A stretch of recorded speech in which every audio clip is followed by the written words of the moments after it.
Para eso nos acompaña el día de hoy el doctor Ángel Esteban, que junto con Yanelis Aparicio son los editores del libro, y a Francisco Guerrero Garro, que está aquí para contarnos algunas anécdotas en relación con esta gran novela.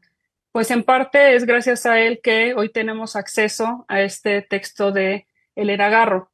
Como esta presentación se da dentro de las actividades del Seminario de Eureka, que se dedica a la restitución de autoras y autores mexicanos del siglo XX, para nosotros es sumamente importante no solamente los procesos filológicos, sino también el rescate de aquellos datos que son desconocidos o han sido olvidados, ¿no? Por eso es importante ver tanto la parte de la edición como la parte anecdótica. Entonces, vamos a dividir la sesión primero en la presentación del libro, que va a correr a cargo de Ángel Esteban, y después vamos a pasar con Francisco Guerrero Garro y al final vamos a hacer una ronda de preguntas. Me gustaría leer una pequeña semblanza antes de comenzar de el doctor Ángel Esteban. Él es catedrático de literatura hispanoamericana en la Universidad de Granada y profesor invitado en varias universidades como Montclair State, Brown y en más de 30 universidades europeas, americanas y asiáticas. Realizó su doctorado en la Universidad de Granada sobre la influencia de Bécquer en Martí, por el que recibió el premio extraordinario de doctorado y con el que fue finalista del Premio Casa de las Américas y del de la Academia Sevillana de Buenas Letras. Ha realizado 25 ediciones de obras clásicas de José Martí, Gabriel García Márquez, Juan Ramón Ribeiro, Juan Montalvo, Juan León Mera, Juan Rodríguez Freile, Miguel de Carrión, Mario Vargas Llosa, Jorge Edward, Pablo Neruda, Javier Cercas, Rafael Cadenas, Gustavo Pérez Firmat, Leonardo Padura, Elena Garro, entre otros. Sus títulos son Cuando llegan las musas, Cómo trabajan los grandes maestros de la literatura, Gabo y Fidel, El paisaje de una amistad, Literatura cubana entre el viejo y el mar, de Gabo a Mario, La estirpe del boom, El flaco Julio y el escribidor, Julio Ramón Ribeiro y Mario Vargas Llosa cara a cara, El escritor en su paraíso, 30 grandes autores que fueron bibliotecarios, qué interesante título, Narrativa histórica cubana y el libro que amaba los sueños de Leonardo Padura entre Cuba y España. Sus obras han tenido traducciones a 9 diferentes idiomas. Es autor de 2 centenares de artículos en revistas especializadas y ha editado más de 20 antologías y libros de conjunto sobre temas diversos como la relación de la literatura latinoamericana con otras artes o las poéticas del fin del mundo y las distopías actuales. En el 2025 está prevista la publicación de 2 ensayos, muy interesantes, la presencia de la teología de la liberación en la poesía latinoamericana para la editorial también Cátedra y París, este título también es muy, muy interesante, París en femenino, 30 escritoras de la Edad de Oro, de la literatura y el arte en la capital francesa, esta para Planeta.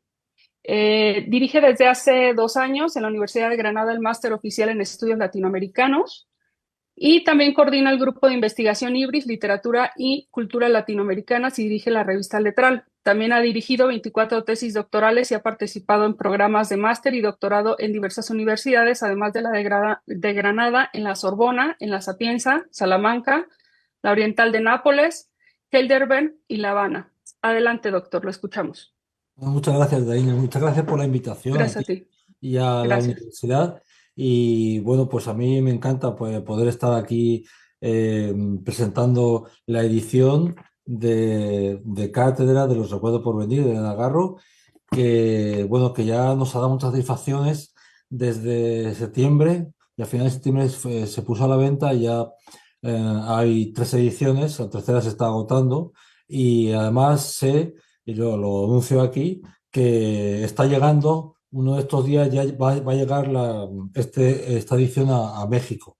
Ya la enviaron hace tiempo y bueno, esa cosa se ha retrasado un poquito, pero en una semana o 2 semanas va a estar ya en las librerías, por lo menos en la capital. Imagino que también en algunas ciudades así grandes, ¿no? Estará el libro para quien lo quiera adquirir. Entonces, cuando nosotros pensamos, y Anelis y yo pensamos hacer esta edición, lo hicimos sobre la base de que estábamos seguros de que era una escritora que fuera de México no había tenido la repercusión que debería, incluso en México, ¿no? Digo, para la grandeza que tiene, para la grandeza que tiene, me parece que es una mujer que todavía, una escritora que todavía no ha sido, eh, mm, en- no ha sido tratado como debe ser, ¿no? eh, por su altura literaria y por también su, su forma de entender la vida, la literatura. Creo que ahora sí, yo creo que en los últimos años sí que está viendo, y yo lo he visto, he estado en México hace poco y he visto en 3 ciudades diferentes y en 5 ámbitos diferentes, he visto cómo hay ¿no? un interés por su obra literaria y por su persona, su personalidad también literaria. Entonces, cuando nosotros pensamos esto, fue un poquito antes de que Alfaguara publicase en el año 2019 la última edición así importante que ha habido de ella, porque nosotros recogemos, en la edición nuestra recogemos un montón de ediciones desde el año 63 hasta el 19, un montón de ediciones hechas, la mayoría en México, pero también en otros países, ¿no? Y algunos en España, ¿no? En España por lo menos ha habido 5 o 6, pero 5 o 6 que han pasado siempre desapercibidas desde el principio del siglo XXI hasta esta. Y entonces pensamos que Cátedra debería tener una edición porque no habíamos visto nunca una edición de esta obra que tuviese comentarios, que tuviese una introducción, un prólogo amplio, que tuviese notas a pie de página, que tratase de fijar el texto de manera más o menos definitiva. Y dijimos, bueno, vamos a proponerlo. Lo pusimos, se aceptó y nos pusimos a trabajar. Entonces, también pensamos, ¿cómo vamos a trabajar? ¿Sobre qué edición o cómo? Primero lo que tenemos que saber es qué texto vamos a utilizar o cómo vamos a manejar el texto, ¿no? A definir el texto. Entonces decidimos, después de comparar varias ediciones, vimos que la de Alfaguara es una edición que está bastante bien hecha, que, que había manejado, había una serie de ediciones anteriores y que había fijado el texto, aunque todavía se mantenían algunas erratas de otras ediciones o incluso erratas, y eso fue lo que hicimos. Sobre todo, tratamos de limpiar las erratas que había. Y corregimos todo lo que... yo creo que esta edición no tiene erratas. Puede ser que tenga alguna, pero es muy raro que lo tenga, porque lo repasamos muchas veces. Y luego sí que destacamos, por ejemplo, los signos de puntuación. Algunas veces las comas, ahí sí que nos fijamos bastante, ¿no? Cómo poner las comas, las comillas también.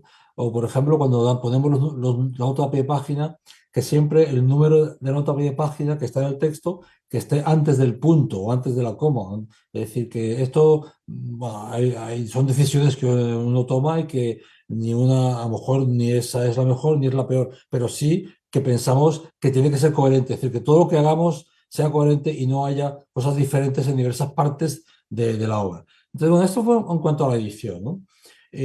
Luego nos planteamos, porque claro, no es lo mismo en esta edición, volviendo a lo de antes, no es lo mismo una edición de una obra que se ha publicado en la segunda mitad del siglo XX y que está bastante más o menos bien fijado el texto, que una edición como la que hicimos el año pasado del Carnero de Juan Rodríguez Freire, que es una obra del siglo XVII, que el manuscrito no se conoce, el original, pero hay 7 manuscritos y hay muchas ediciones. La primera edición se hizo en el 19 y hay muchas ediciones con muchísimas variantes. Ahí sí que tienes que ponerte en serio a tomar unas decisiones, ¿no? Sobre manuscritos y sobre ediciones en las que te vas a basar, pero aquí no era el caso. Entonces, en ese caso, en ese sentido, lo de Alfaguara es un trabajo que ya teníamos hecho y que no tuvimos que hacer demasiado. Luego, en cuanto al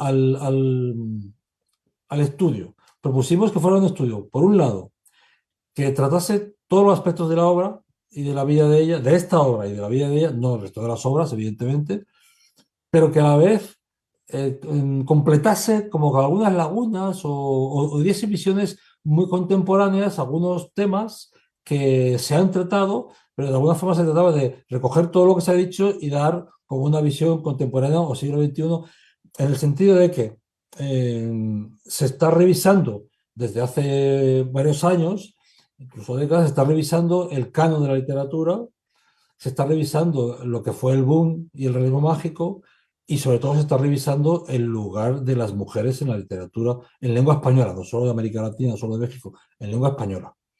Y, y esta revisión tiene también mucho que ver con el boom de la literatura escrita por mujeres que está habiendo en los últimos años. o por lo menos en la última década, o un poquito más de una década. Y yo creo que Elena Garro ha aprovechado, ¿no?, ese empuje que tiene, que está en la literatura escrita por mujeres en mucha, en América Latina, en todos los países, y, y bueno, ahí como ha entrado también en ese nuevo boom. Entró con la edición de Alfaguara y con esta claramente ha entrado, ¿no? Por esta edición. Entonces hicimos un índice y nos pusimos a trabajar y dividimos en la introducción en tres partes. Hemos hecho como más de 100 páginas de introducción, ¿no? O sea, digamos que es un libro, casi una monografía sobre ella, antes de la edición.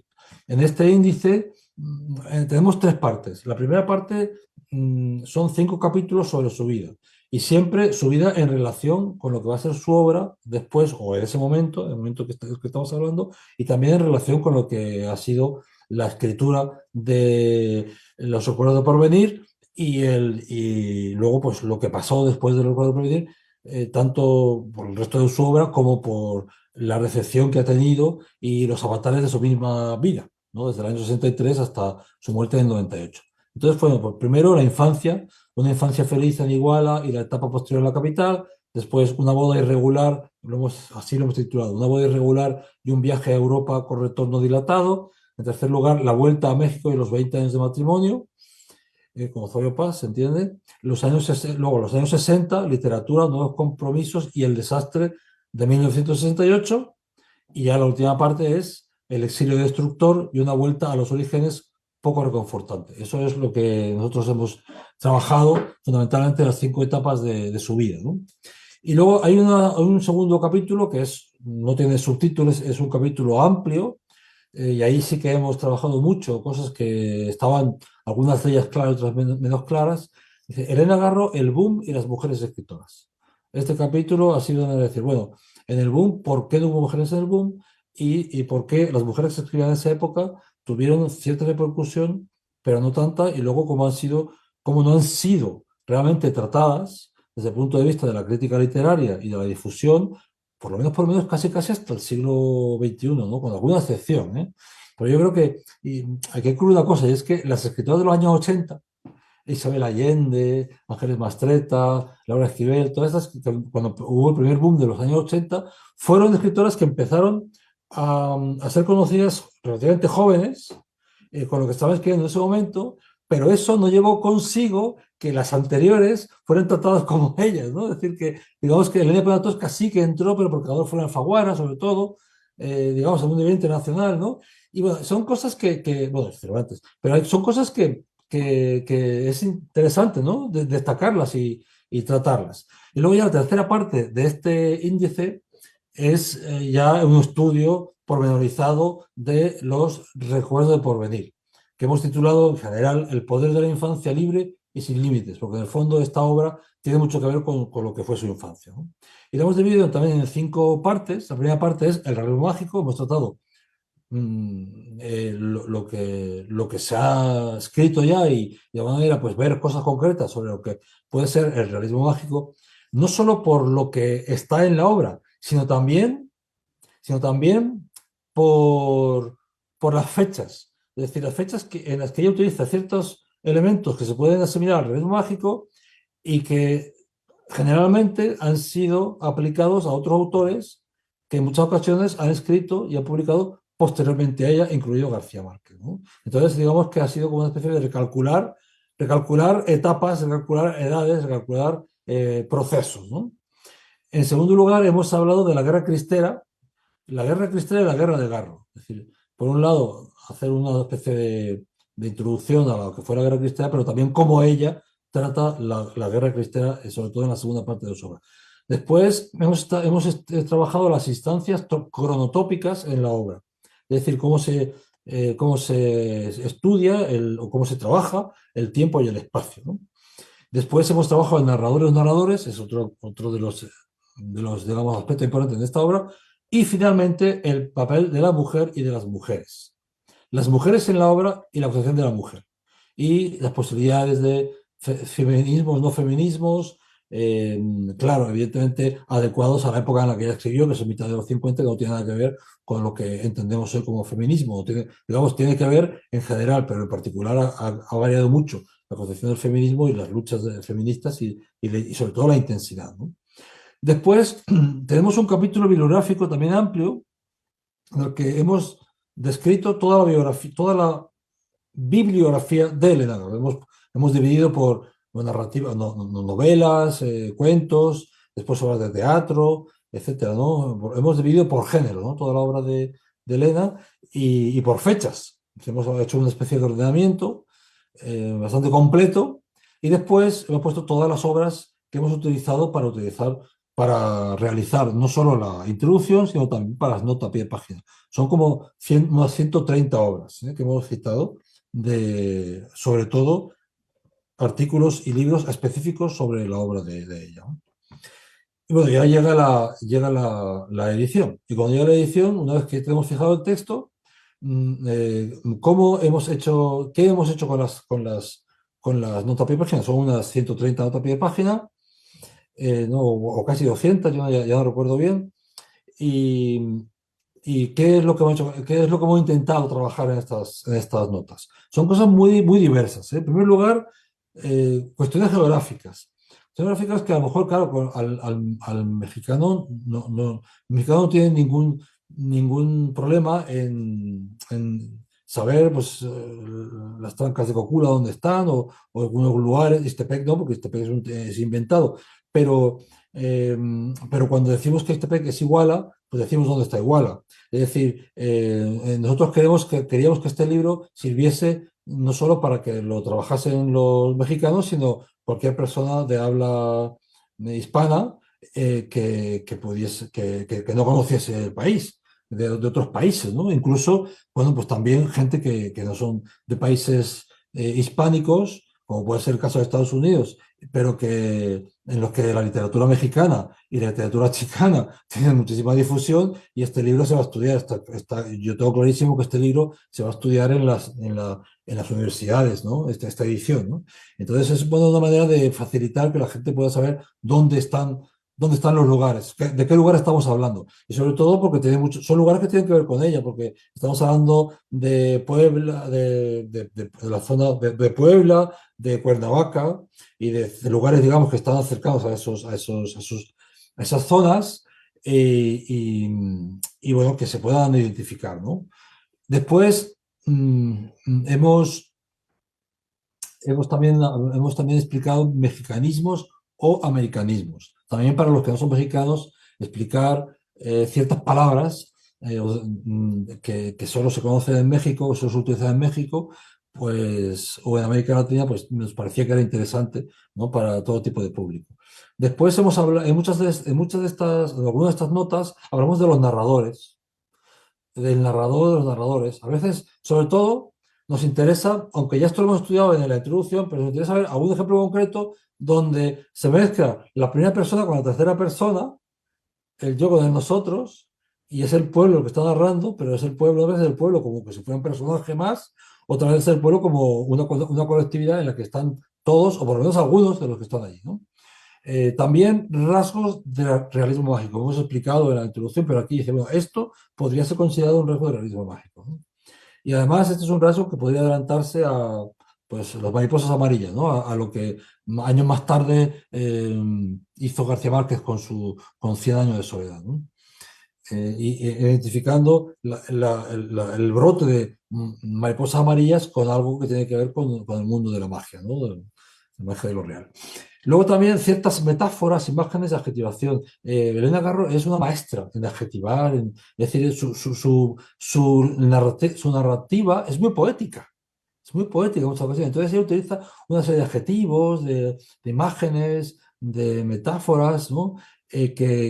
Bueno, que a veces yo creo que no es necesario, pero sí que es conveniente explicarlo. Bueno, datos históricos con personajes reales y sobre la guerra cristera o incluso gente que no está relacionada con eso, pero que ella los introduce en la obra porque tiene que, por ejemplo, Tomás Segovia. Aparece el poeta, no el poeta, aparece un señor que se llama Tomás Segovia, es evidente que está hablando de Tomás Segovia, y bueno, he hecho una serie de cosas sobre él, sobre ese personaje, y ya se ve, pues se puede más o menos inducir qué es lo que piensa ella en la vida real sobre ese poeta, ¿no? Digámoslo así. Luego también formas idiolectales, es decir, palabras concretas que son del vocabulario general del español o castellano, pero que se utilizan por ejemplo, jacarandás, jacarandáes, ¿no? Este tipo porque bueno, se puede utilizar de dos formas, pues también hemos señalado qué tipo de formas dialectales utiliza ella. Luego también explicación de referencias bíblicas o ocultas, porque claro, es una mujer que conoce muy bien la cultura, culturas indígenas, la cultura bíblica, la cultura occidental, culturas hispánicas y literaturas, ¿no? Literaturas internacionales. Entonces, bueno, pues esta cosa que ella cita, o bien intertextualidades, pues ahí las hemos colocado y las hemos trabajado también, ¿no? Luego también algunas cosas sobre las clases sociales, sobre la defensa de los indígenas, y que muchas veces tienen relación con su vida, con lo que ella también luchó, ¿no? Hemos puesto también unas notas relacionando lo que está diciendo con una defensa concreta que ella ha hecho en un momento dado de ciertos personajes sobre todo el año 50, ¿no? De la vida que es además cuando ella está escribiendo, cuando escribe el libro. Después, también datos de la novela que tienen un origen biográfico. En un momento dado, por ejemplo, dice, pues Ana estaba leyendo, la madre de la familia, ¿no? Moncada, ¿no? O generalmente con la familia Moncada, claro, porque es la familia de ella, fundamentalmente, o es la que más se parece a la familia de ella. Entonces resulta que alguien estaba leyendo, entonces pues esta idea de la importancia de la lectura, pues tiene que ver también con lo que fue su infancia, ¿no? La importancia que tuvo la lectura, como la familia de ella, pues empujó a los hijos a la lectura. Luego, referencias al teatro, a lo teatral, y luego algunos momentos de tensión. Nos interesa mucho momentos de tensión, sobre todo al final de la primera parte y al final de la segunda parte, en los que técnicamente resuelve muy bien los conflictos. Bueno, los resuelve, los lleva al final. Los conflictos que no se los resuelven, o sí se los resuelve, pero que los lleva al final. Esto también lo hemos hecho alguna nota. Y luego también, claro, por último, yo también, hemos tratado el papel de las mujeres, ¿no? El papel de las mujeres como protagonistas en la obra. Bueno, creemos que todo esto puede ayudar al lector a entender mejor la obra, incluso aunque se haya leído ya. Y, y bueno, pues lo que nosotros hemos visto que es que en las últimas 8 o 9 ocasiones que hemos presentado esta obra, pues que incluso fuera de México, que ha generado interés. Creo que esta obra es una obra que está generando cada vez más interés. Ha pasado muchísimo tiempo, más de 60 años desde que se publicó, pero bueno, es una obra que se mantiene viva, se mantiene muy viva, y sobre todo yo creo que, por esto último que he dicho, por el papel de la mujer.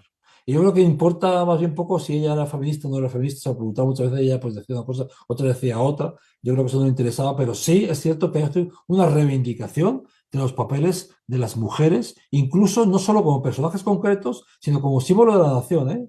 Símbolo como el destino, como, igual que el destino de algunas mujeres es el destino de Istepec, pues yo creo como algo que tiene mucho que ver con el futuro, con el destino de la sociedad. Y esto es más o menos lo que hemos hecho con la edición. Muchas gracias, Ángel. Me llama la atención que entonces la edición está pensada para un público más universal, ¿no? Sí, sí, sí.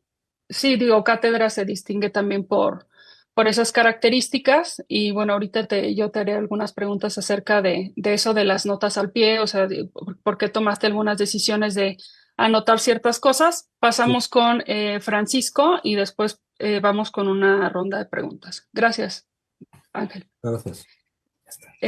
Estoy muy contenta de poder presentar a Francisco Guerrero Garro, que aunque llevamos poco de conocernos, lo considero ya un amigo. Y bueno, voy a leer una pequeña semblanza. Él estudió medicina en la UNAM, la abandonó por cambiarse a la carrera de historia en la Facultad de Filosofía y Letras. Viajó a París, donde tomó cursos en la Sorbona sobre metodología e investigación. De regreso a México, trabajó 3 años en un programa de las Naciones Unidas entre las naciones indígenas de Oaxaca. Ahí entró en contacto con curanderos y, dado sus conocimientos de medicina moderna, se dedicó a investigar sobre cultura mágica y medicina indígena, especialmente en Oaxaca, que es su especialización. Sobre esto ha dado conferencias y clases en muchas universidades norteamericanas y canadienses. Paralelamente y sin dejar la investigación y práctica de la medicina indígena, se ha dedicado al periodismo. Es uno de los fundadores del diario La Jornada y director de La Jornada Morelos. Muchas gracias por acompañarnos. Francisco, te cedo la palabra.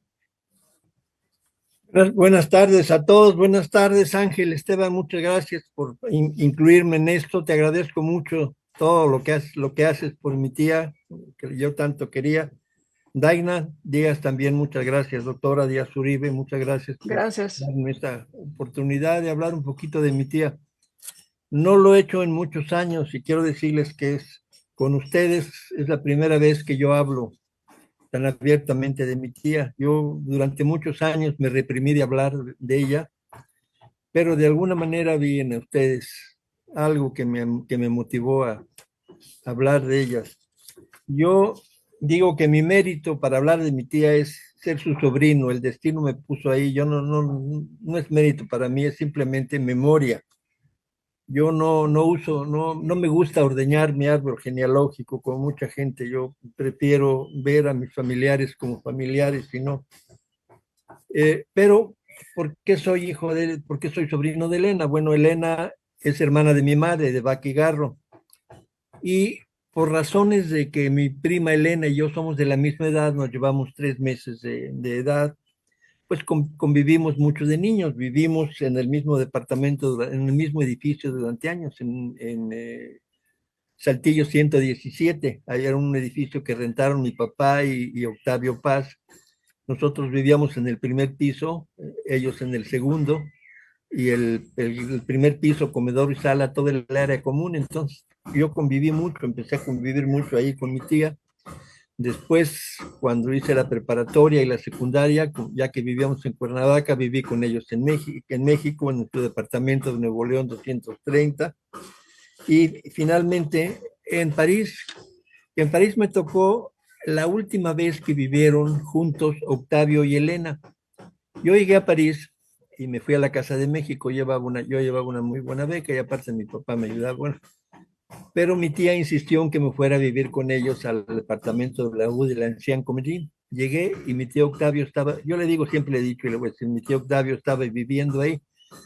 Me pareció raro, pero vivían en tal convivencia armónica, mi tía y mi tío, que me extrañó porque toda la vida estaban peleando y yo los vi tan contentos viviendo juntos que me extrañó. Salían a cenar, platicaban, mi tío mandaba el coche por ella, íbamos a restaurantes, todo esto fue como 2 o 3 meses. Y eran, como te digo, una vida en armonía de los dos. O sea, parecían dos jóvenes enamorados. Un día, mi tía me dijo, Octavio se va a ir, y sin más, lo deben haber hablado entre ellos, yo no supe, y se fue, y nos dejó ahí, después se fue, y se fue, ya de ahí creo que se fue a la India, o por ahí así. Pero lo que me interesa, que yo quería hablar, es un poquito de dónde viene el matrimonio entre Octavio y Elena. Bueno, ¿quién era Octavio? Octavio es hijo de una familia gran burguesa porfirista, o sea, de Amalia Paz, Ireneo Paz y Octavio Paz padre. Una familia bastante bien económicamente, una familia muy conservadora en la educación.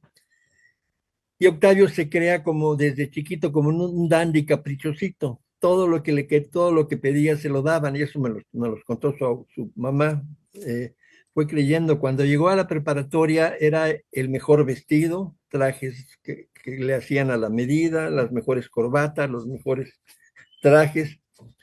Y además era un hombre muy guapo, de ojos azules, con una gran prestancia. Entonces, realmente era un personaje importante en la preparatoria y en la Facultad de Leyes, pero además era un hombre muy carismático, muy simpático, pero también con una personalidad muy terca, muy caprichosa y muy fría. Entonces se topa con Elena. ¿De dónde viene Elena? Elena viene de una familia, pues me da pena decirlo, pero disfuncional. Mi abuelo era espiritista, era teósofo, era un niño rico también. Su familia era una familia muy bien, de la gran burguesía de Oviedo, de España, tenían plantas de eléctricas. y llega a México, pero llega a México no como la gran mayoría de los emigrantes españoles. Él llega a México acá atraído por la teosofía y el espiritismo para ser parte de la sociedad teosófica mexicana. Llega a México, se instala en una buena casa, también siempre, mi abuelo, así trabajo, pues trabajó muy poco en su vida. Entonces, aquí llega, vive en otro mundo, se hace amigo de Francisco y Madero, todo, y conoce a mi abuela. ¿De dónde viene mi abuela? Mi abuela viene de Chihuahua, viene también de la gran burguesía chihuahuense, pero también es una provinciana que no es culta, que es educada, pero a la manera de la provincia mexicana, muy celosa, pero también se conocen por el espiritismo y la teosofía. Se casan y se van a España. Entonces, mi tía viene de esas dos vertientes. Digo, Elena viene de esas dos vertientes. Y después viene de vivir en Iguala. Entonces, tú calcula, cuando se juntan son dos mundos totalmente distintos. Mi tía un espíritu libre, un espíritu que no, pues que no estaba acostumbrado a que la domaran. O sea, eso es importante. Mi mamá y mi tía igual eran libres. Mi abuelo y mi tía no las, como decimos en México, no les hacían caso, no las pelaban. Ellos andaban, las dos andaban, en cuanto salían a la calle se quitaban los zapatos y andaban descalzas, iban al cementerio, se iban a ver a los ahorcados, como dice Ángel, a la tranca de Cocula. Tus amigos eran los vendedores ambulantes, las criadas, todo, y regresaban a su casa y su casa era como, no una cárcel, mi mamá me decía, pero al llegar se tenían que poner los zapatos, limpiar todo y prepararse para la cena. Entonces, la cena era una cena en un pueblo como Iguala, en que tenían que cenar con mantel, con copas, con cubiertos, todo. Pero lo que te digo era libre. Llegan libres y ¿qué es lo que hace Octavio Paz cuando la conoce? Un tipo de ciudad sofisticado todo, pues domesticarla. Ahí empieza la domesticación de Elena. Ahí empieza la manera de cómo sutilmente la va a empezar a dominar. Un espíritu libre. O sea, cuando Octavio se casa con Elena, es un trofeo, es un trophy wife, como dicen los norteamericanos, una especie de trofeo. La presume, la lleva a lugares. Ahí es donde empieza, es donde empieza como el apoderamiento del ser íntimo de Elena por Octavio. Y de ahí siguen partiendo, de ahí Elena sigue haciendo la voluntad de Octavio. Elena era una persona cuando estaba sola y otra persona cuando estaba con Octavio. Yo en la plática pasada platiqué el día que las llevé a Iguala. Llevé a mi mamá y a mi tía a Iguala, querían ir a Iguala. Y como le conté a Ángel, parecían dos niñas, volvieron a ser libres.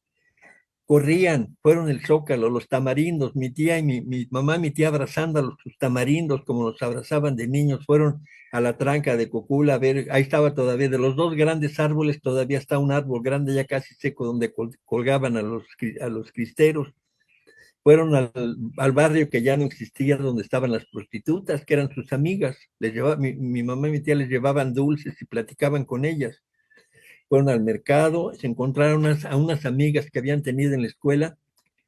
O sea, yo me las imaginaba y el espíritu libre que siempre fueron, porque así como mi tía Elena fue complicada y libre, era mi mamá también. Entonces, se encontraron a sus amigas, platicaron todo, y yo las veía, y en ese momento no me di cuenta lo que significaba, porque pues yo las llevaba y las traía, yo no es como ahora que me doy cuenta por qué pasaban ni cómo pasaban las cosas. Qué bueno que me acuerdo que pasaron y ahorita lo puedo analizar, pero en aquella época yo nada más las veía pasar. Entonces, es como Octavio, como digo aquí, la convierte en su mayordomo de lujo. La lleva, es una mujer bien vestida, guapa, educada, anfitriona. O sea, ¿para qué servía mi tía con Octavio? Para atender bien a sus invitados, para las cenas, porque mi Octavio le encantaba hacer cenas, entonces ponía a mi tía a hacer la cena. Muchas veces yo la ayudaba porque ahí vivía con ellas, teníamos que limpiar la plata, poner la mesa, los cubiertos, ir por las tartas con Cardini, el espagueti, destapar el vino, todo. Entonces, era como los señores esos que funcionan en los restaurantes, que son los jefes de sala. Entonces era como mi tía era como la jefa de sala. Casi no hablaba, no podía platicar. Cuando platicaba, mi tío siempre le preguntaba algo para sacarla de onda, como decimos en México, que solamente él brillara. Como te digo, en esa época todavía yo lo veía como normal. Ahora que he leído y que te he oído a ti y que he oído a un montón de gentes, empiezo a echar la memoria para atrás y me doy cuenta por qué pasaba. Entonces, ahora también me doy cuenta por qué mi tía escribía a escondidas. Mi tía nunca tuvo un escritorio, nunca tuvo una mesa, nunca tuvo archiveros. Mi tía escribía a escondidas con su pequeña máquina de escribir y sus cuartillas, y las amarraba con listones y los ponía en el buró, las iba poniendo. O sea, su archivo estaba en varias partes de la recámara. No era formalmente. ¿Por qué? Ahora me doy cuenta por qué, porque tenía miedo de que Octavio viera lo que estaba haciendo.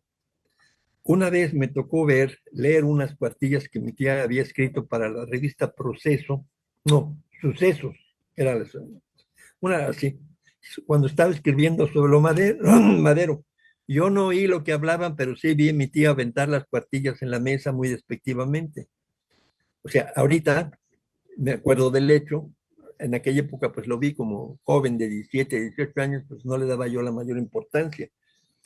Pero el hecho es que no la dejaba brillar, entonces escribía escondidas. Escribía y aquí hay una cosa que deben de ver ustedes, que me tocó gracias, ahora es que yo no creo en Dios, pero gracias a Dios, que sucedió, que es el día que se me hizo tarde para ir a mi escuela. Yo estaba estudiando medicina, yo tenía clase a las 9, se me hizo tarde y me quedé para desayunar, que fue cuando yo oí gritos de mi tía en el cuarto, gritos, llanto, grito, pero lo oíamos mucho, no era la primera vez, lo oíamos. Entonces Josefina, su criada, que era su confidente, su compañera, que la Josefina adoraba a mi tía, estábamos en la cocina. Entonces yo no me fui porque había calculado que llegaría tarde a clases y me quedé ahí, gracias a Dios me quedé. Entonces vemos que sale Octavio, y como conté en aquella plática, la primera vez que lo vi salir sin corbata, salió corriendo con el saco y dio el portazo y se fue. Josefina y yo nos quedamos, pues, no atónitos en la cocina pensando qué hacer, digamos, vamos al cuarto y vemos que le pasó a mi tía, no, vamos, y en eso vemos que sale mi tía, toda con el pelo todo alborotado, sin peinar, con su camisón, siempre usó ropa cafecita, color fucsia, o sea, sale con uno de esos paquetes de hojas que siempre tenía amarrados y lo avienta a la lumbre y se mete, pero con la cara llorando. Entonces, yo saco el paquete, se lo doy a Josefina y lo apagamos. No le dijimos, eran los recuerdos del porvenir, como lo ha dicho, lo saqué. Entonces, no sabíamos qué hacer. Después, como te dije, ya se los dimos en la tarde y pobrecita estaba feliz, pero ese manuscrito yo lo vi que Octavio lo llevaba varias veces. Muchas veces yo vi que en su portafolio se llevaba eso. Ahora, Octavio nunca escribió en la casa. Yo nunca lo vi escribir. Octavio escribía en casa de su mamá. Se iba 3 o 4 días a casa de su mamá. Ahí tenía una oficina que había puesto con los muebles que había heredado de su abuelo Ireneo Paz, su abuelo. Unos libreros preciosos de caoba, un escritorio precioso de caoba, todo. En el sótano de su casa había hecho un estudio y ahí tenía no escribía máquina, tenía máquina. 1 o 2 veces entré ahí, pero Octavio se iba a escribir ahí y ahí en su escritorio se veían los montones de papeles muy bien ordenados, los folders, todo. Tenía todo ordenado como escribía. Contrario a mi tía que escribía en su cama, en cuclillas, fumando con su café, Y siempre que no estaba Octavio, eso hay que ver, nunca escribió cuando Octavio estaba en la sala o estaba leyendo algo, siempre, siempre, cada vez que escribía mi tía era cuando no estaba Octavio. Entonces, eso, y la manera de Octavio de tratarla, esa finura fría para destrozar a una persona. Entonces, la mejor manera que puede tener una persona es destruyendo lo que esta persona quiere hacer. Entonces, una vez que llevó a los indios de Huatepec mi tía a la casa, Octavio dijo que no los quería volver a ver ahí y que no, que entonces salía a escondidas a verla. Cuando venía a Cuernavaca no se venía en el coche de Octavio, se alquilaba un taxi para venir a Cuernavaca para que Octavio no supiera que había venido a ver a los indios, aquí al gobernador, todo. Es Ahora, déjame tantito. Pero la vida trágica de mi tía con Octavio, que tú has mencionado bien, que todo lo he mencionado bien, no vale la pena hablar más porque todo el mundo la conoce, ese machismo, ese súper sofisticado, intelectual, cruel, que no, disfrazado de tal manera que nunca pareció machismo, sino con una amabilidad siniestra, que era lo que hacía. Pero nunca hemos hablado de su hija. La hija de mi tía también la hizo sufrir. La hija de mi tía era muy cruel y no lo digo yo, lo dice mi tía en sus cartas. Precisamente ahora han llegado a mi mano unas cartas de mi tía que no las vamos a publicar porque son muy terribles, pero que podemos probar lo que dice, donde se queja de cómo la trata la hija, de cómo la trata el sobrino, de que no le dan dinero, de que el sobrino llegó, se hizo cargo de las finanzas, el sobrino cobraba el dinero que les mandaba Octavio, porque uno puede decir muchas cosas de Octavio, pero menos que las abandonó. Octavio siempre, siempre, siempre les mandó su mensualidad, donde quiera que estuvieran. Siempre que la chata, mi prima, estuvo en peligro, le dio dinero para operaciones, para fiestas, le dio la mitad de lo que ganó en el premio Nobel. Del dinero que ganó el premio Nobel, le dio la mitad a la chata, la invitó a la ceremonia y le dio la mitad del dinero. O sea, nunca las abandonó. Pero la chata tenía una ambición de dinero verdaderamente enfermiza. Para ella lo único que importaba era el dinero, el dinero, el dinero. Le sacaba dinero a su abuela, la pobre de su abuela, hacía milagros tenía dinero la señora, pero siempre le mandaba dinero, pero usaba a mi tía como puntal, como hacha para chantajear a Octavio, chantajear a otras personas, para darle, y lo hacía porque le tenía pavor a los berrinches y a los ataques de la hija. Entonces, si no hacía lo que quería la hija, aquí hay 2 o 3 periodistas de Morelos que los puedes entrevistar, que vieron cómo la agarraba a palos a mi tía, porque a mi tía no le quería dar dinero, o no quería pedirle dinero a alguien. Entonces, los últimos 20 años de su vida vivió bajo la explotación del sobrino y de la hija. Pero lo increíble es que siguió escribiendo. A pesar de todo eso, seguía escribiendo. Y escribía y escribía. Y no salía de su departamento, un departamento que tenían todo cochino aquí en Cuernavaca, pero que te debo decir que ese departamento se lo entregamos mi mamá y yo a mi tía, recién pintado, con muebles nuevos, impecable. Cuando dijeron que querían venir, ese departamento que mi tía Estrella se lo había dejado a mi hermano Pablo, se lo arreglamos a mi tía y se lo dejamos impecable que vivieran ahí. A los 8 días ya estaba lleno de orines de gatos, lleno de basura, ya no podías entrar del olor de los gatos. Entonces, pero mi tía, ¿qué hacía? Mi tía siempre en su camisón, fumando, deprimida, triste, pero seguía escribiendo. Entonces, eso yo, ahora que pienso, qué voluntad de escribir. Pero además, hay una cosa, me he puesto a analizar los libros últimamente, desde que tuvimos esta última conferencia, me he puesto a releer los libros y a descubrir párrafos. En esos párrafos he descubierto con los personajes, identificando a los personajes, a mi tío Archibaldo Bonos, a mi mamá, a Pedro Sáenz, a todos. Me acuerdo de las situaciones y veo lo que habla el personaje y es lo que mi tía hubiera querido ser.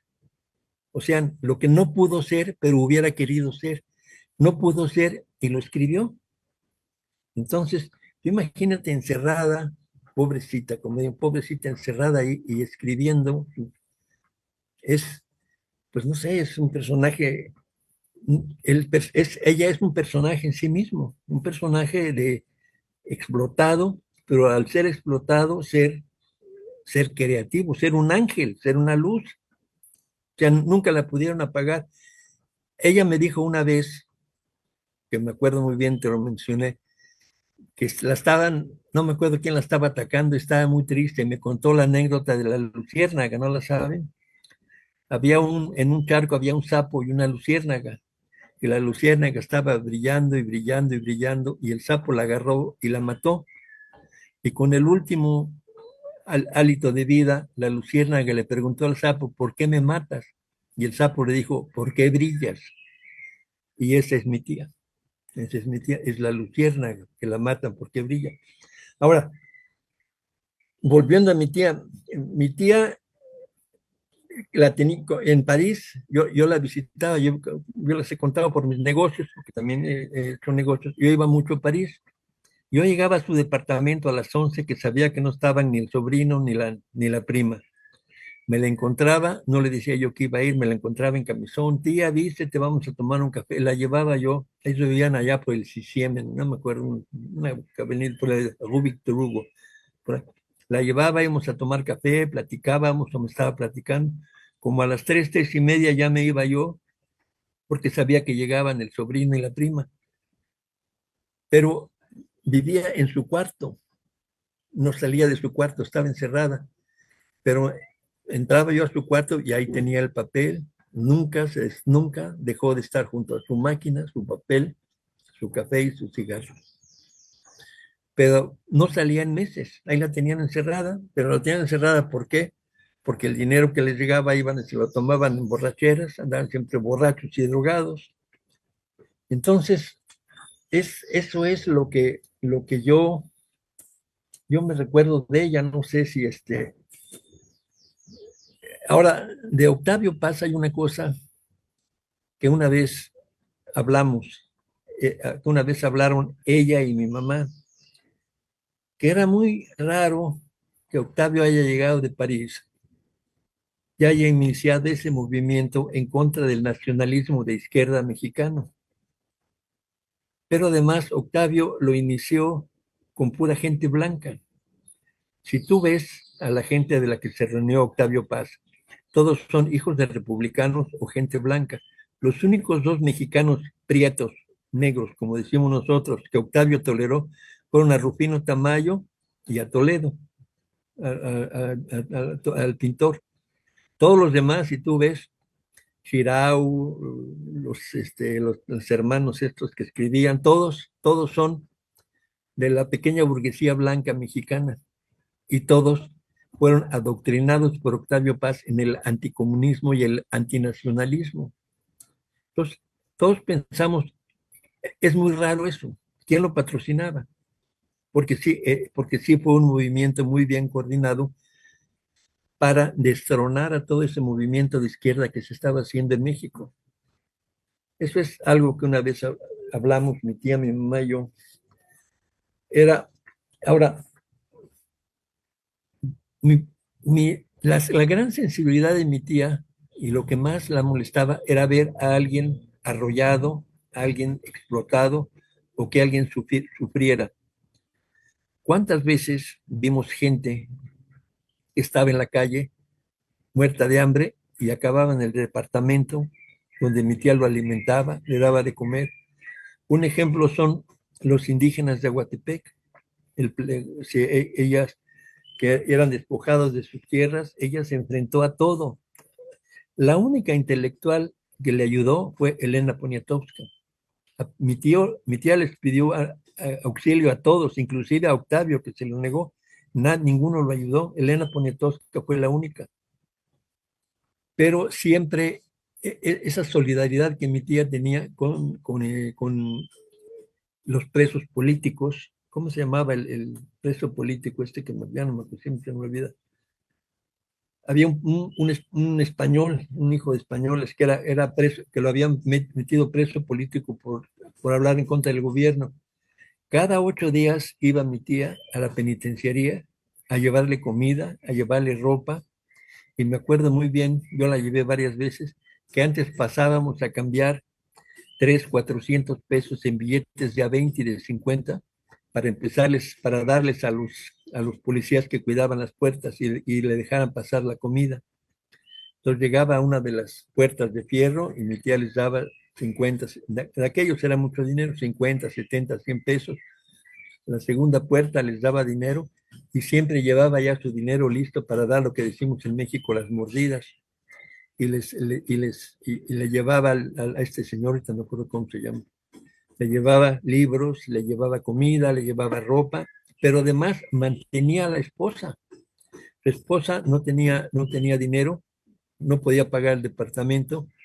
Mi tía veía cómo hacía y juntaba dinero para la renta del departamento y para darle a la esposa.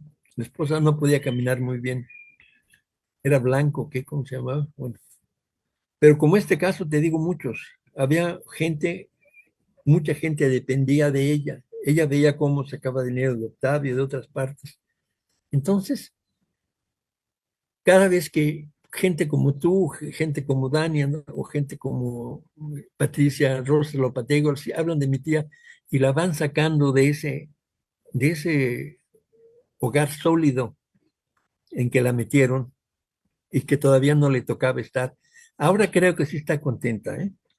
Ahora que ustedes y otros la están sacando, ahora creo que sí está contenta y en su hogar sólido, está contenta con mi abuelo, con mis tíos, con los generales, con todo.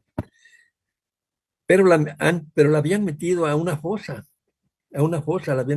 donde se desgranaba, donde sufría, y qué bueno que ustedes la están sacando. Y a ti, Ángel, de veras te lo agradezco mucho como miembro como sobrino y como una de las personas que más he querido en la vida, te lo agradezco mucho. Yo creo que hasta aquí llego, si hay alguna pregunta. No sé si ya los aburrí, pero Muchas creo que gracias.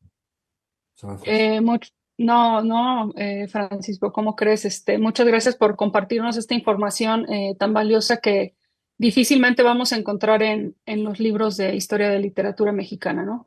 Para nosotros es un honor poder tenerte aquí y tener un testigo privilegiado del proceso escritural de Elena Garro y, bueno, de una de las novelas más importantes de nuestras letras. Bueno, después de conocer el proceso de esta nueva edición que ya nos contó el doctor Ángel Esteban y de escuchar algunas anécdotas que sin duda van a enriquecer el entendimiento que tenemos hoy en día de la novela, me gustaría saber si alguno de los invitados tiene alguna pregunta. Perdón, alguno de nuestros asistentes tiene preguntas para nuestros invitados, entonces podemos empezar con una ronda. Los escucho.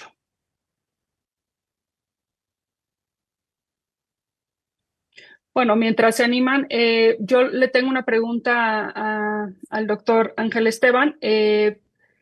Lo que ya había adelantado de cuáles fueron tus criterios para anotar el texto, ¿no? Pensando en una edición que tuviera una proyección internacional, porque, por ejemplo, las ediciones anteriores pues no tienen esas miras, ¿no? Porque quizá no se visualizó que Elena Garro, sobre todo en esta década, iba a tener un potencial tremendo. Como tú dices, ya van varias reimpresiones de la editorial de Cátedra que ni siquiera ha llegado a México. Entonces, con esa proyección que tuviste tú y la otra editora, ¿cuál fue el criterio para anotar lo que creían que era prudente? Vamos a ver, lo teníamos, yo creo que incluso más fácil que si fuéramos mexicanos, porque nosotros nos hacemos muchas preguntas. Los que no somos mexicanos nos hacemos muchas preguntas sobre la autora, sobre la historia de México, sobre el país, sobre el estilo, sobre las palabras, que a lo mejor un mexicano no se las hace porque da por sentado que son cosas normales, son cosas corrientes. En ese sentido, creo que la perplejidad la perplejidad es el primer criterio que hemos utilizado. Entonces, incluso a veces, pues yo, por ejemplo, preguntaba a mis compañeros de la facultad, a los profesores de literatura de América Latina, o incluso luego pues a gente de la calle, vecinos, amigos, etcétera, preguntaba por cosas, pues cosas históricas, por palabras, y entonces ellos me daban la pista de lo que un español conoce o no conoce sobre México, sobre ciertas expresiones o sobre alguna cuestión. Entonces, eso nos ayudaba bastante. Bueno, tengo que decir también que mi mujer es cubana y bueno, pues ahí ya tenemos como dos visiones. Primero es mujer y segundo es cubana. Entonces hay como, tenemos como dos visiones complementarias, si se quiere, de todo, de la literatura, también una cuestión genérica y en ese sentido pues podríamos completarlo hoy, pero nosotros queríamos o sea, la idea era que cualquier persona que lea esta novela se entere de todo, se entere de todo, se entere, o sea, tampoco va a estar comentando cada frase, ¿no? Pues si no serían 1000 notas, pero bueno, unas ciento y pico notas no está mal, ¿no? Y entonces lo que queríamos era pues que sirviera para cualquier persona que no sea mexicana y que se quisiera enterar de...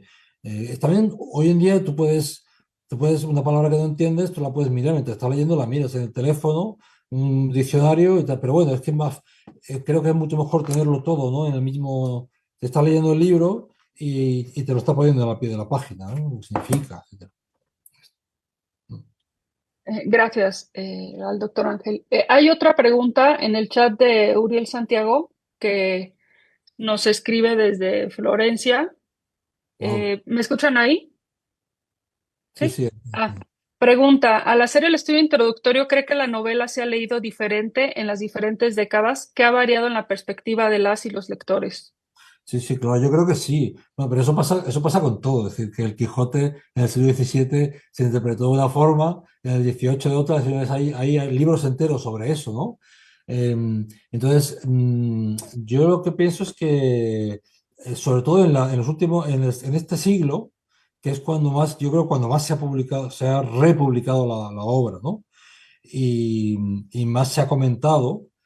Yo creo que se ha hecho mucho hincapié, hasta ahora lo que más hincapié se ha hecho es en la visión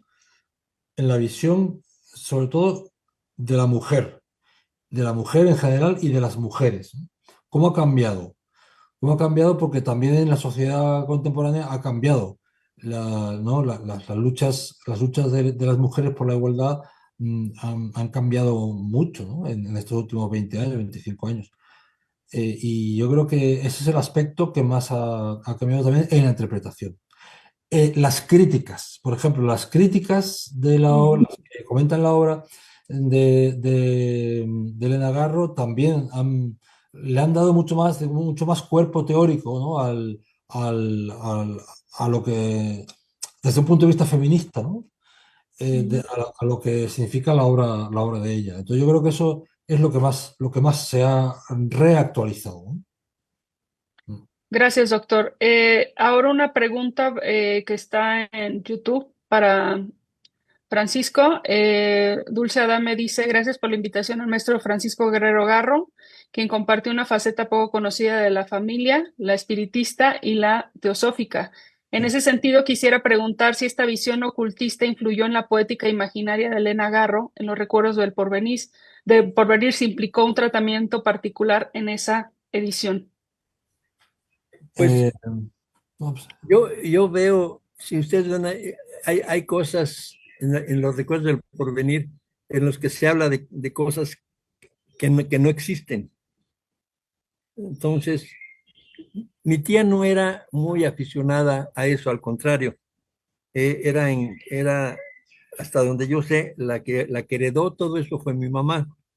De hecho, mi mamá fue la que heredó la biblioteca de mi abuelo, la que, la que, la que mi abuelo hablaba, por ejemplo, griego y latín. La única que habló griego fue mi mamá, que aprendió para leer los filósofos. Mi tía no era católica, pero nada más. O sea, nunca la oí hablar de espiritismo, nunca le hablé de teosofía, de vidas pasadas, de raza raíz, nada. Yo no, en los recuerdos del porvenir, más bien son cosas mágicas, ¿no? De espiritismo o teosofía.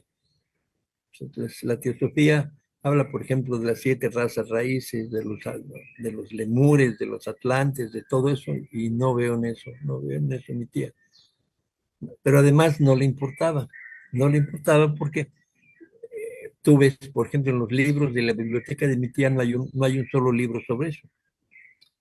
Entonces, pues, tú vas a la biblioteca de mi mamá y todos son sobre eso. Entonces, porque además leían mucho, mucho. Mi tía leía mucho, mucho, mucho. O sea, cada semana eran 4, 5, 6 libros. Llegabas y ahí tenía el altero de libros que estaba leyendo. No los leía todos al mismo tiempo. Leía un cacho un día, otro cacho otro día, todo. Pero no creo que hayan influido en eso. Gracias, Francisco. Y hay una pregunta también para el doctor Ángel Esteban, que también la pensaba hacer yo, pero bueno, la manda Jorge Eduardo Alcalá, que pregunta él si valdría la pena hacer una historia acerca del manuscrito mismo. Y pregunta también si se aborda el manuscrito en la edición, que es una duda que también yo tenía, sí, que creo que ya te la había planteado, ¿no? De camino Sí, de Cuernavaca a Ciudad de México. sí. El manuscrito no se aborda en la edición porque no hemos tenido acceso a él.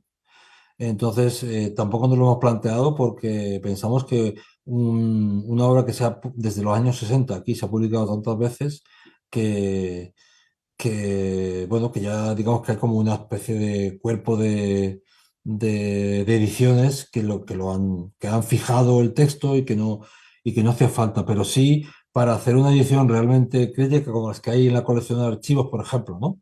Ese tipo de ediciones, como la de Juan Rulfo está ahí, pero, en esa colección. Sí que haría falta ver un manuscrito y cotejarlo y tal. Y es un trabajo que se puede hacer, que se puede hacer. Generalmente las ediciones de cátedra no llegan no suelen llegar a tanto, ¿no?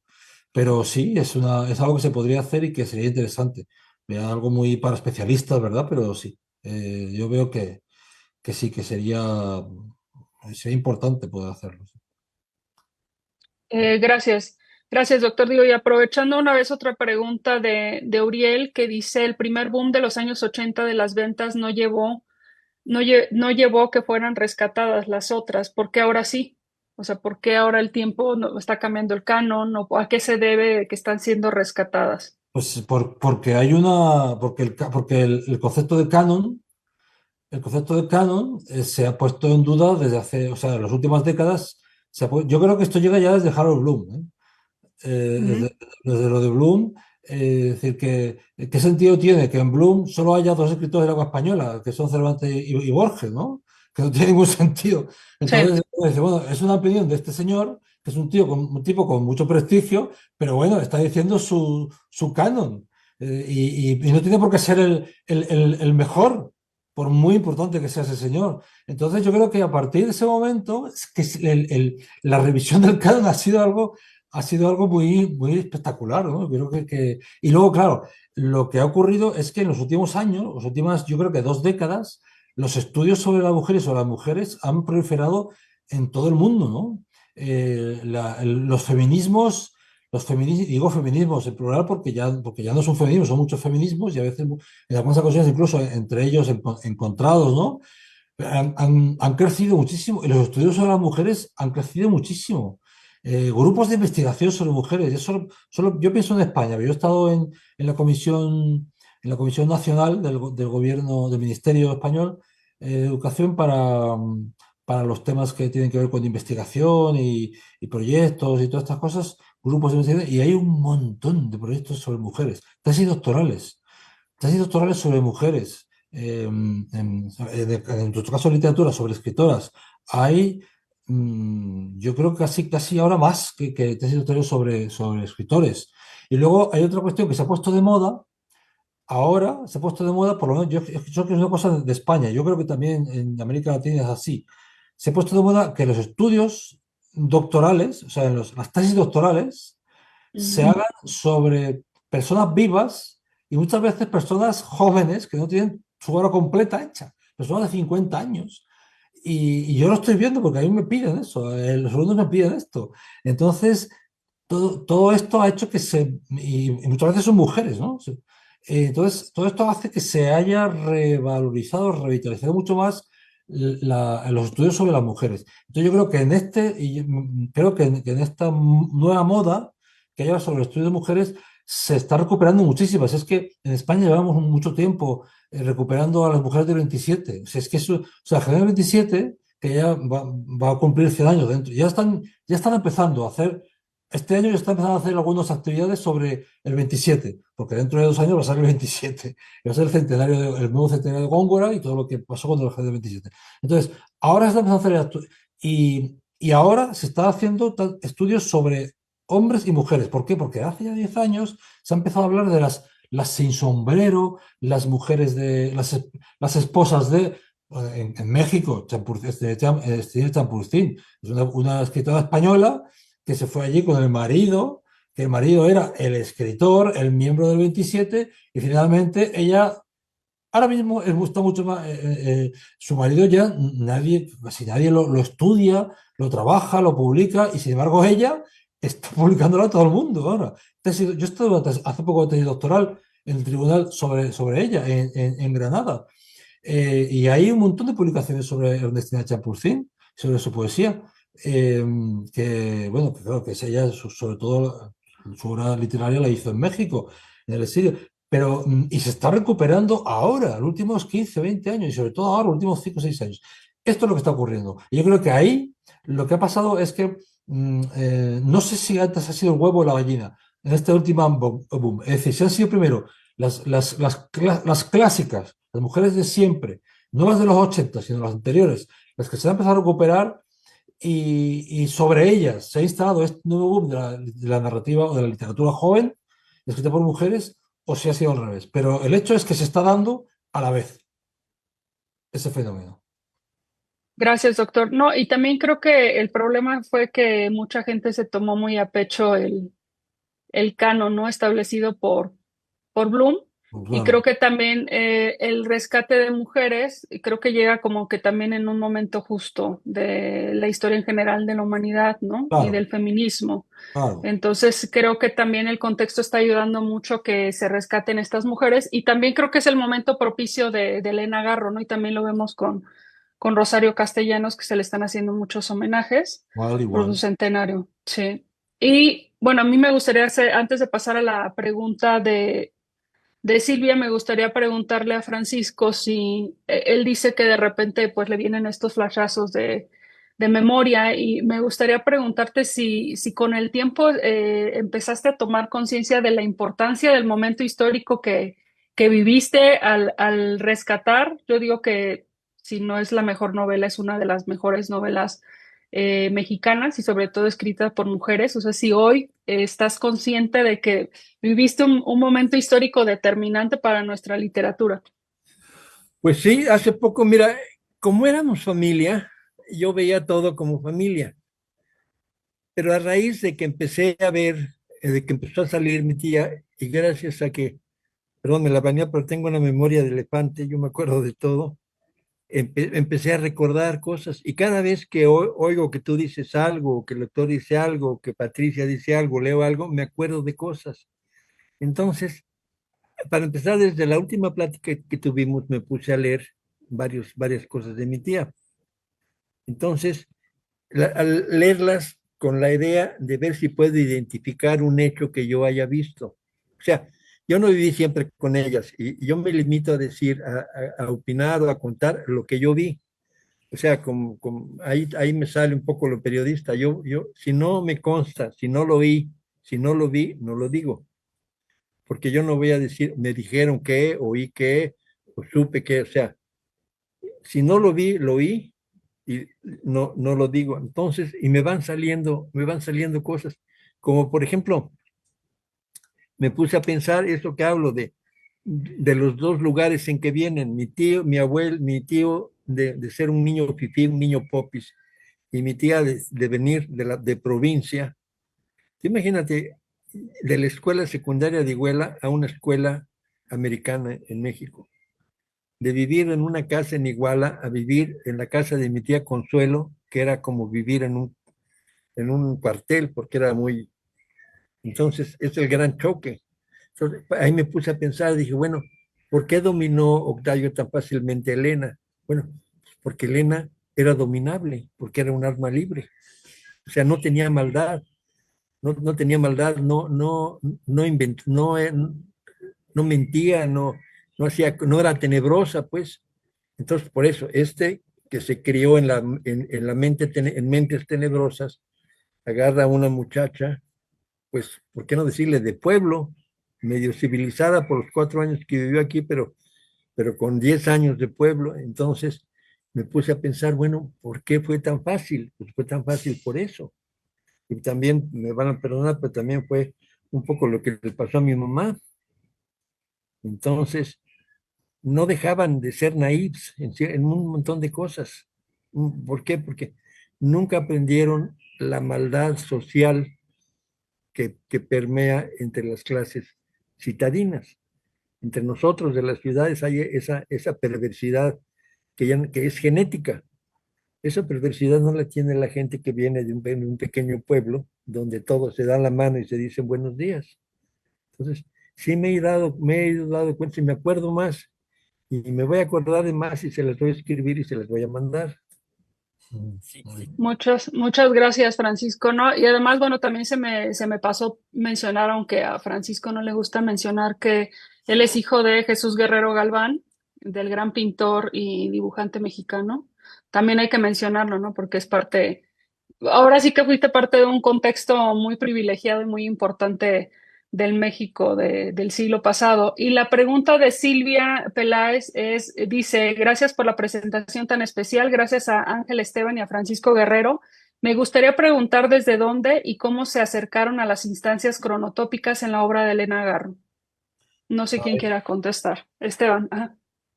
Sí, bueno, a ver, para nuestra edición, lo que hicimos fue un estudio de los espacios y de los tiempos. Pero sobre todo, lo que nos interesaba, más que nada, fue señalar todo lo que significa, o sea, todas las consecuencias que tiene el título de la obra, Los recuerdos del porvenir. Es decir, el título de la obra parte de algo que es imposible. Es decir, no se puede recordar el porvenir porque todavía no ha ocurrido.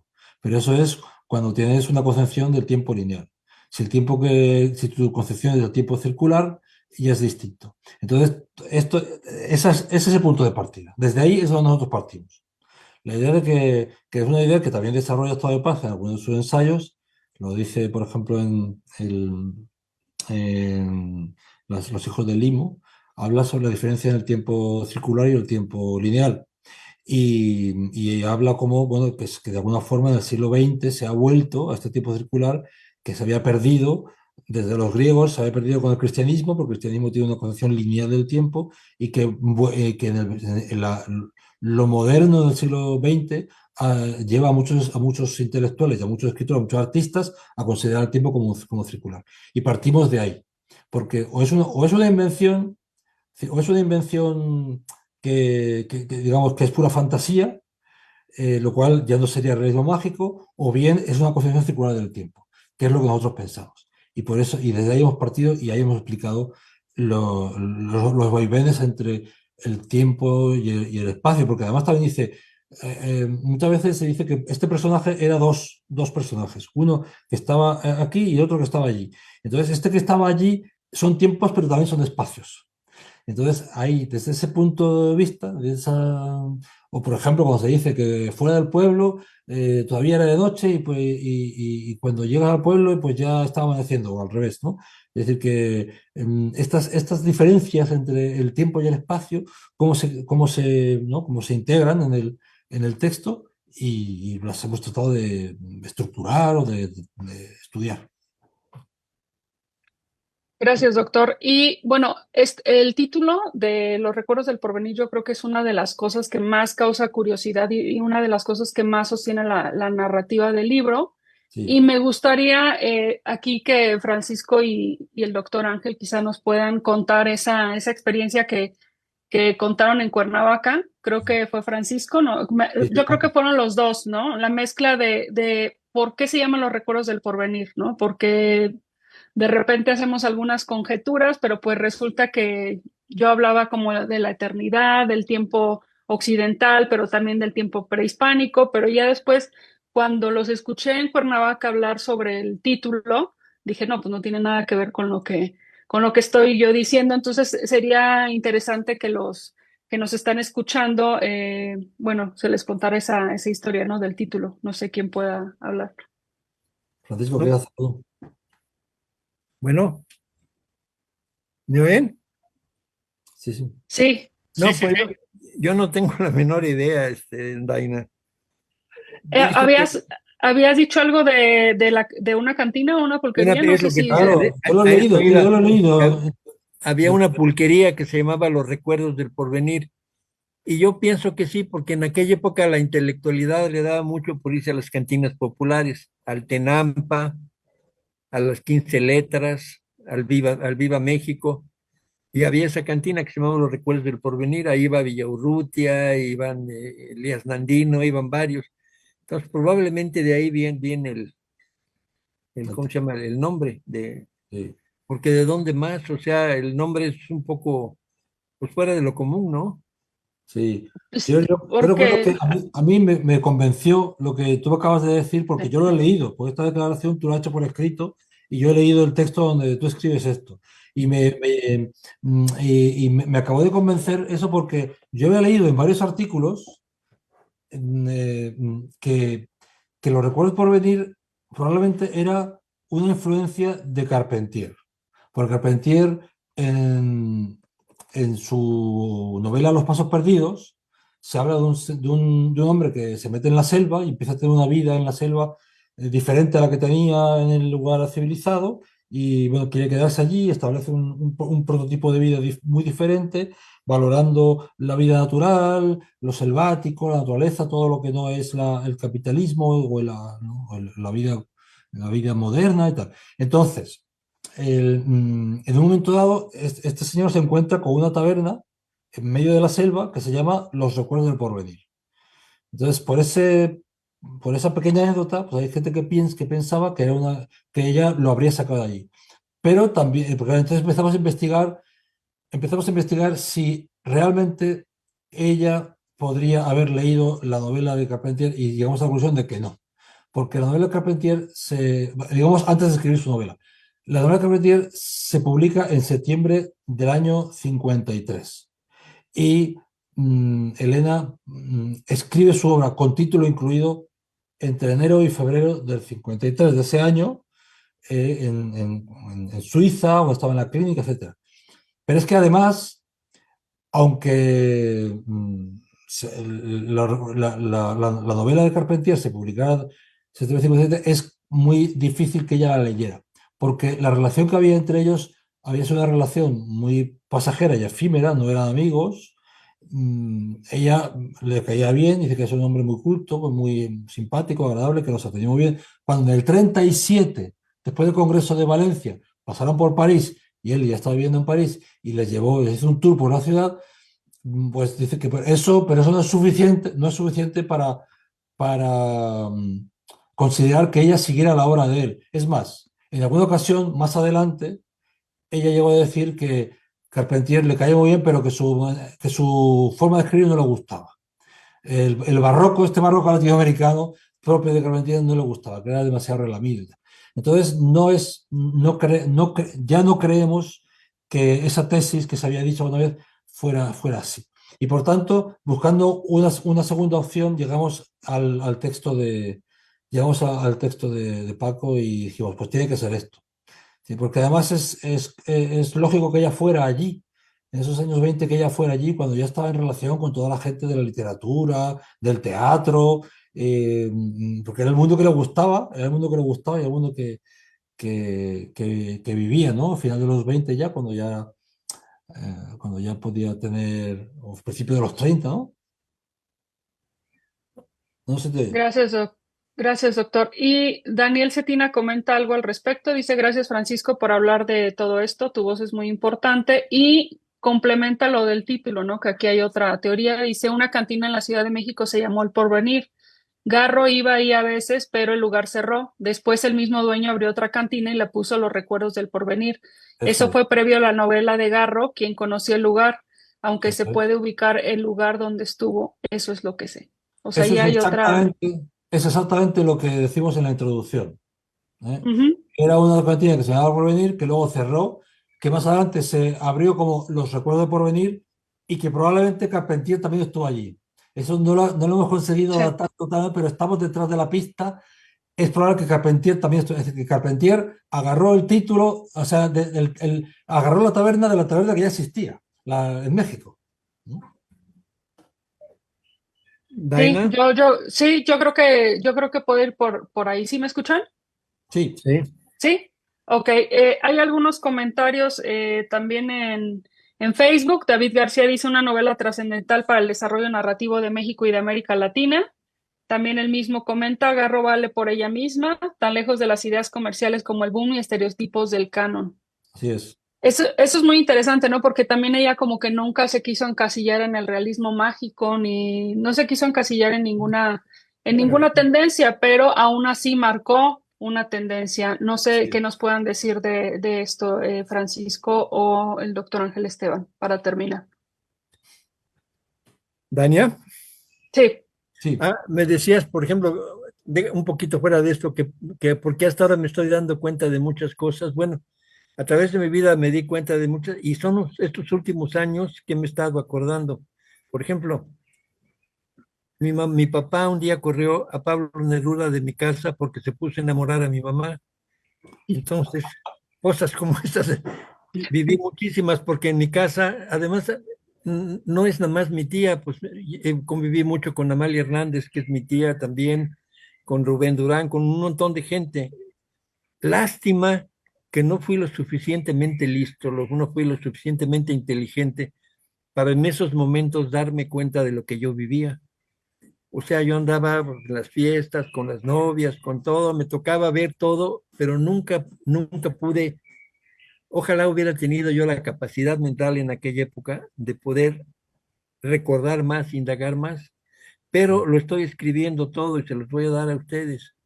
De Pita Amor, del Indio Fernández, el Indio Fernández fue mi padrino, de toda la gente con la que conozco, y más de mi tía, ahorita me acabo de acordar otras cosas, luego se las cuento, pero sí es importante la memoria, fíjate, la memoria, la historia viva. Entonces, yo estoy ya viejo y en mi granito de arena soy un poco de historia viva, entonces lo estoy escribiendo para que no se muera. Ujú. No, gracias, Francisco. Y de hecho, pues este seminario que se llama Eureka, pues trata de eso, ¿no? De rescatar la memoria que está viva y que no está en los libros y que hace falta plasmarla o fijarla en alguno de ellos. Gracias, Francisco. No sé si quieras decir algo, Bueno, Ángel. la pregunta anterior es evidente que ella no estaba ni en el realismo mágico que se puso de moda, digámoslo así, ni en el boom. Es decir, ella Ujú. no estuvo porque no se le invitó, por así decirlo. Pero es que tampoco ella era una persona de grupos, era una persona con un sentido muy individual y tenía una personalidad muy fuerte, muy es decir, era una persona con una forma de ser digamos que era que se bastaba a sí misma, ¿no? Es decir, ya un poco lo ha explicado Francisco, ¿no? Esa forma de ser eh, que no necesitaba, ¿no? De otras cosas para brillar, ella sola brillaba, ¿no? Entonces y nunca quiso, desde el punto de vista artístico, literario, nunca quiso arrimarse a nadie para conseguir nada, porque no era una persona que buscaba ambiciosamente la fama, ¿no? Si es que además la mayoría de sus obras se publican mucho después, empezando por esta, ¿no? Que son 10 años después, mucho después de haberlas escrito. Es decir, ya no tenía esa necesidad de terminar una cosa y escribirla y escribir otra cosa para ser más conocida, para ser más famosa, vender muchos ejemplares. No lo tenía. Lo único que pasaba con el dinero también le llegaba y luego que le llegaba, pues salía por otro lado, o para la hija, o para que. porque tampoco es que ella estuviese obsesionada ni con el poder, ni con la fama, ni con nada. Es decir, a ella le interesaba más poder ayudar a este indígena que no sabe ni leer ni escribir y a interpretarle las plantillas, rellenárselas para que le dieran lo que solicitaba, ¿no? Le interesaban más esas cosas, muchas veces de solidaridad que ella misma.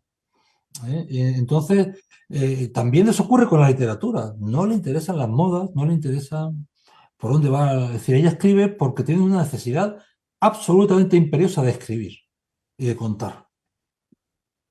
Gracias, Ángel. Y la última pregunta es de Luisa Carreón, Bueno, que está muy interesante. Dice, gracias a los tres por una tarde inolvidable, qué gusto escucharlos. Para Ángel Esteban, ¿quedaron preguntas sin resolver? Y si sí, ¿podría platicarnos algunas de ellas? En el estudio introductorio, me imagino. Bueno, yo creo que Francisco quería decir algo antes que estaba relacionado con el tema anterior, luego si queréis volvemos a esto. ¿Quieres hablar, Ajá, Paco? sí, sí, quería Paco. decirles que mi tía era mitad española y mitad mexicana. Mm, Mi tía lloraba cuando oía cantar Asturias, patria querida, claro. y se sentía tan mexicana como española. Eso nunca se ha dicho, pero ella amaba a España. Y me acuerdo en una discusión que tenían mi mamá y mi tía y Juan de la Cabada, que oí esto, que decían, no sé quién lo dijo, si mi mamá o mi tía, España es o sublime o bestial, y Mm, yo quiero estar de la parte sublime. Pero no me acuerdo si lo dijo mi mamá o mi tía, pero eso era lo que pensaban de España. Y las dos se sentían tan españolas como mexicanas. Y cocinaban igual. Lo único que sabía cocinar mi tía era fabada y caldo gallego. wow. Eso es lo único que sabía. Y mi mamá hacía una cosa deliciosa. Pero lo que quiero decir es para la audiencia española que nos está viendo ahorita, Sí, sí. es que merece el homenaje en España porque también era española, carajo. Mm, También se emocionaba con lo que pasaba en España, claro. bailaba unas jotas preciosas. O sea, mi mamá y ellas cuando poníamos en aquellos tocadiscos viejos unas jotas aragonesas, se ponían a bailar las dos y era una joya verlas bailar una jota. Mm. Entonces yo quería decir eso, no, no es nada más una joya mexicana, mi tía también es una joya española. Y Gracias, además, Francisco. y además mantuvo el pasaporte español toda su vida. Esa, sí, sí. Y vamos a ver, con respecto a la pregunta esta, yo creo que lo que menos se ha trabajado o sea, se ha trabajado mucho los contextos sobre la obra, contextos biográficos, contextos sociales, históricos, bueno, pero creo que todavía no se ha trabajado absolutamente a fondo y es una cosa que hay que hacer, los textos, es decir, el puro estilo, el puro estilo. Me parece que toda esta cuestión que tiene que ver con el lenguaje poético de la obra, es algo que se debería tratar de una forma más amplia y más profunda. Y es un trabajazo, eso es una tesis doctoral, ¿eh? Muchas gracias, Ángel. Pues bueno, creo que ya llegamos a la hora de terminar la presentación. Eso es todo y muchas gracias al doctor Ángel Esteban y a Francisco Guerrero Garro por su tiempo. Les agradecemos su presencia al público en general y espero que nos veamos pronto con otro pretexto que nos permita dialogar sobre literatura. Gracias y buena tarde. Muchas gracias. A ustedes, al contrario. Pues,